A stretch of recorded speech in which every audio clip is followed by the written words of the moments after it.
Hey guys, so it's Joy of Mrs. Brand Joy TV. Together, my husband and I have a channel together, and it's just called Brand Joy TV. He's Brandon, I'm Joy. So that's where the name comes from, just in case you were wondering.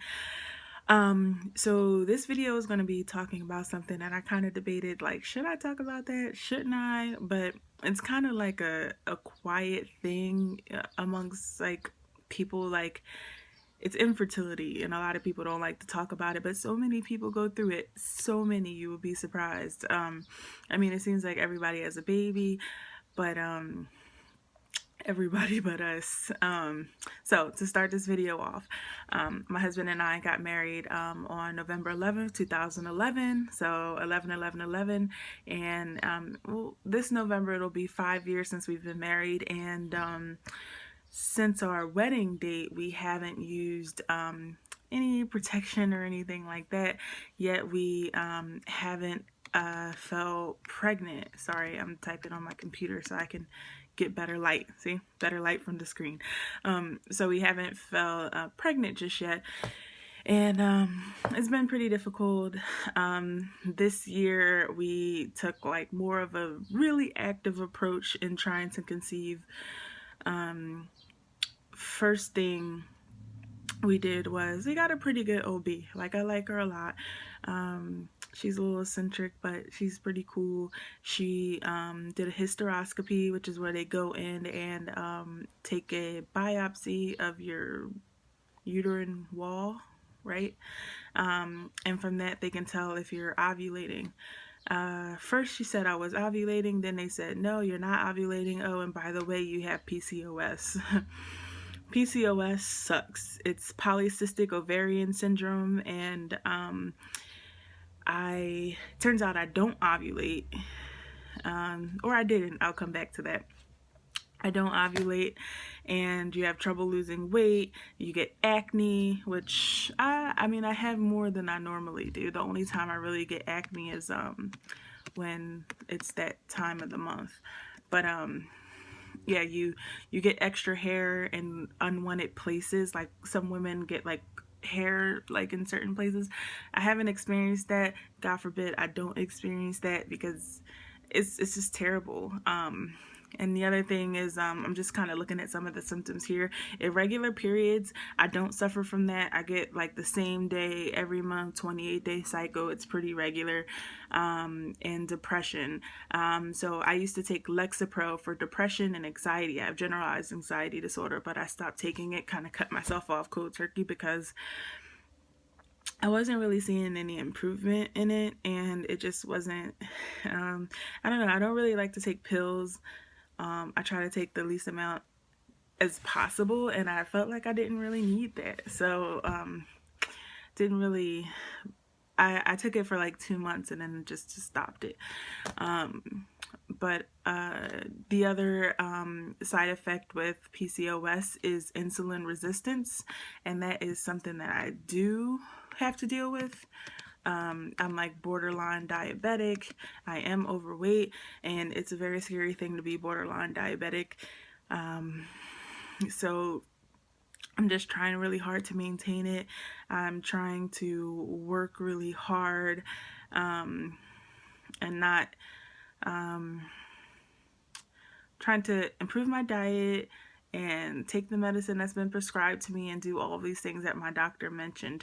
Currently, let me tell you the whirlwind of medications. I am on metformin, which is coupled with a medication I'm going to talk about later.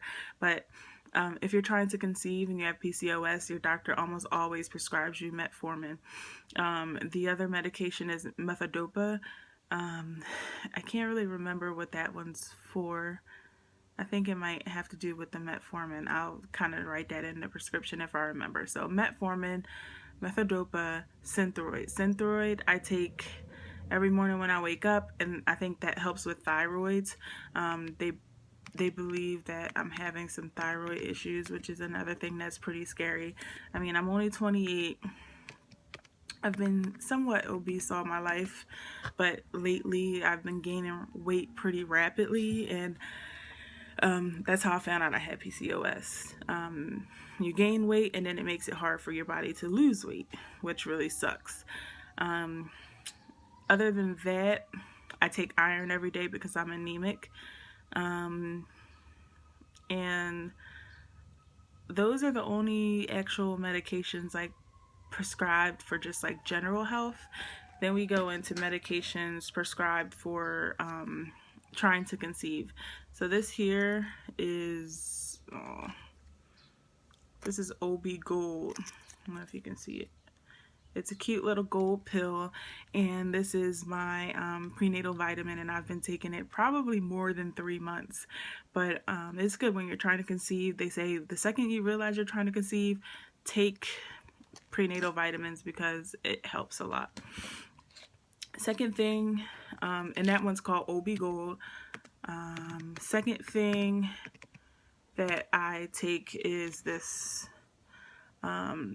people call it different things. I think the doctors called it Ovacital. I call it Ovacitol. It looks like Ovacitol. Ovacital, Ovacitol, whatever it is. It's a supplement with, the main ingredient here is inositol. See if you see the name where it says under Ovacitol. That is crucial to trying to conceive because I believe that it helps you ovulate and increases your progesterone and some other factors like that. So the girl named Savannah at my OBGYN's office, she was like, "Oh, you're taking Ovacitol?" She said, "A lot of people come in pregnant on this alone." So I'm taking this, and I've been taking it for almost a month, and coupled with the Ovacitol, I'm also doing Clomid. I just finished round 1. What's today's date? The 20th. So let me break it down, everything I've been going through. So I took Clomid like from the 27th to the 3rd, I want to say, something like that. It's like Clomid days 3 to 7. 3rd, 4th, 5th, 6th, 7th. There's 5 pills. So yeah, I think I take 3 to 7. So basically, I finished my last pill on May 3rd. And then May 3rd, they told us to BD. In the trying to conceive world, BD stands for baby dance, which stands for sexual intercourse. So I'm just going to say BD because it sounds a lot better. Or baby dance. So finished our last pill of Clomid on May 3rd. Our doctor told us to start from the 5th of baby dancing and do it every other day. So we did it the 5th, the 7th, the 9th, the 11th, the 13th, the 15th, going forward. The 13th, though, is the day I ovulated, and I haven't ovulated in a really long time. But I know I ovulated this month. I know it. I know it sounds weird, but like I did my day 21 bloods yesterday, and they're gonna call me today or tomorrow or something to tell me what the results were. But I told her, I was like, "Oh, you don't need it. I don't need the results. I already know I ovulated." And the way I know is because on day 13 I had like tingling, cramping in my pelvis, and I had a mild migraine, but that wasn't even really what I would consider a symptom. But the tingling, like the kind of pressure in my pelvis, like I guess the egg dropping or whatever, I was like, okay. And then the other thing, this is like the actual scientific proof of it, is that I was doing what they call OPKs, which are ovulation prediction kits. And the OPKs, I started doing, you're not supposed to do them right after you take the Clomid because they can give you false positives because of, I guess, the high level of progesterone in your body or something like that. But so I waited a few days, and then I started doing it twice a day. So let's say I started on like the 9th or something. So like the 9th, the 10th, the 11th, the 12th, the 13th, twice a day. On the 13th, I got a positive, and like this was a real positive. Like it was, you know, the one line matched the other line perfectly. They're supposed to be the same color. This one was like perfect, if not a little bit darker. I was like, holy cow. It was a really exciting time because I don't know. I feel this is really weird to say, but I feel pregnant. I do. I'm only on it's day 20, so I guess 13, you don't count 13 as days past ovulation. So 14, 15, 16, 17, 18, 19, 20. Wait, 13, 14, 15, 16, 17, 18, 19, 20. Oh, cool. I'm 8 days past ovulation. Some women start testing like now, but I'm going to hold off because I don't want to get depressed. And a woman at the OB office, she said, just wait, and you don't want to do that to yourself. You'll drive yourself crazy. And I'm like, you're right. I have that personality where I will test to my heart's content and then get depressed, and it'll be a really sad experience. But my husband keeps looking at me. He's like, you have a glow. You look so, oh, I love you so much. You look so pretty. And I'm like, stop, you creep. What's wrong with you? He's like, I don't know. It's something about you. You just look so pretty. You just have this glow. And I'm like, all right, thanks, babe. Get out of here. But I don't know. But I guess we're both like super excited because I ovulated, and that's like a big deal for us. We had a miscarriage last July 15th, I believe. I was 7 weeks, and that was before the testing and everything. What I think happened was my progesterone level was just too low. Your progesterone has to be a certain level to kind of just hold the pregnancy, I believe. I'm still learning so much about this, but my level recently, like before, maybe 3 months ago, like around the time I got the hysteroscopy, I think my progesterone was like a 4. That's terrible. I think some women get like up to like 20 or 30 and above. So that's how I knew. I was like, oh man, like we're in trouble here. I feel like I could be pregnant. I have like kind of sore, tingling sensations in my breast a little bit. And I don't know, it's just like a feeling. But I will do a live testing when I finally take the test. And I'll keep you guys posted on what's going on. But I don't know, I kind of feel it, and my husband's been acting weird. And I just texted him. I was like, Brandon, I feel so emotional right now, but it's kind of like a happy emotional. It's like I was like, I feel like crying. I'm being so weird right now. Like I feel like crying, but it's not because I'm sad. It's because like I'm happy about something. And he's probably like, okay, weirdo.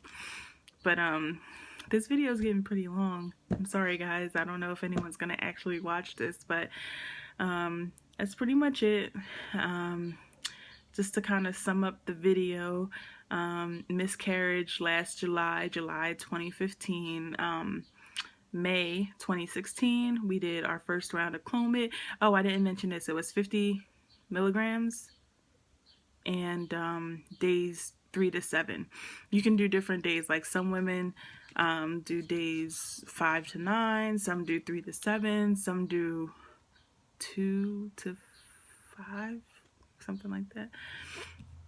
But I hear 3 to 7 and 5 to 9 are the most popular days to do it. But it's like if you do 3 to 7, you get more eggs, but of a little lesser quality. And then if you do 5 to 9, they're more mature, but less eggs. So I don't know. I think it'd be really cool if we get twins. We talk about it a lot. But again, you never know. We've been in this battle for so long, and it's been such an emotional journey that I don't know. But I will definitely keep you guys posted. This is technically my first video. I did a makeup video earlier for makeup, and I mentioned where I got my hair to wig from Free Tress called Mackenzie, and this color is OT Purple. It's really cute. I like it. I like color. I'm gonna be a very interesting mom, hopefully soon. But yeah, thank you guys for listening. If anyone took the time to watch this video, I feel like I'm rambling because again, this is my first video and I'm not really sure what to do or what to say, so it's kind of just all spilling out of me. But this video is going on 15 minutes. I can see it, so I'm very sorry about that. Thanks for watching. If you have any comments, comment below and I will definitely answer every single one. Have a great day, guys. Mwah.